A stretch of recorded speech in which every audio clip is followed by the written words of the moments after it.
সারা দেশে আওয়ামী সন্ত্রাসীদের দ্রুত গ্রেপ্তারের জন্য গোপালগঞ্জ সহ সারা দেশে 24 ঘন্টার মধ্যে সাঁড়াশি অভিযান পরিচালনা করতে হবে। একটা আওয়ামী লীগের সন্ত্রাসীদেরকেও আমরা কাঠগড়ার বাইরে দেখতে চাই না। আমরা 24 ঘন্টার আলটিমেটাম দিচ্ছি। এই 24 ঘন্টার আলটিমেটামের মধ্য দিয়ে আমরা আমাদের যে চলমান ব্লকেট কর্মসূচি বৈষম্য বিরোধী ছাত্র আন্দোলনের পক্ষ থেকে সারা দেশের ছাত্র জনতাকে আহ্বান করা হয়েছে, সেটিকে 24 ঘন্টার জন্য আমরা তুলে নিচ্ছি।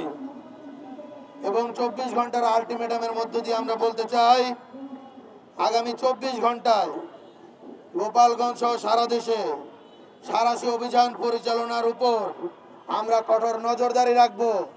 যদি যৌথ বাহিনী ব্যর্থ হয়, তাহলে জুলাইয়ের ছাত্র জনতা 1 বছর পর আবারও জুলাইয়ে মাঠে নেমে গত জুলাই যেভাবে স্বৈরাচারী পুলিশ, স্বৈরাচারী শেখ হাসিনার নির্দেশে যে মিলিটারি পরিচালিত হয়েছে, স্বৈরাচারী শেখ হাসিনার নির্দেশে যে আওয়ামী লীগ, যুবলীগ, ছাত্রলীগ, স্বেচ্ছাসেবক লীগ পরিচালিত হয়েছে, তাদের বিরুদ্ধে কঠোর থেকে কঠোর কর্মসূচি ঘোষণা করবে।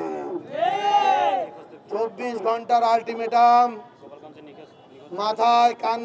মাথায় গেঁথে রাখুন, কানে শুনে রাখুন, চোখ দিয়ে দেখে নিন, মগজে স্পষ্টভাবে ঢুকিয়ে নিন। এই 24 ঘন্টা আপনাদের ডেডলাইন।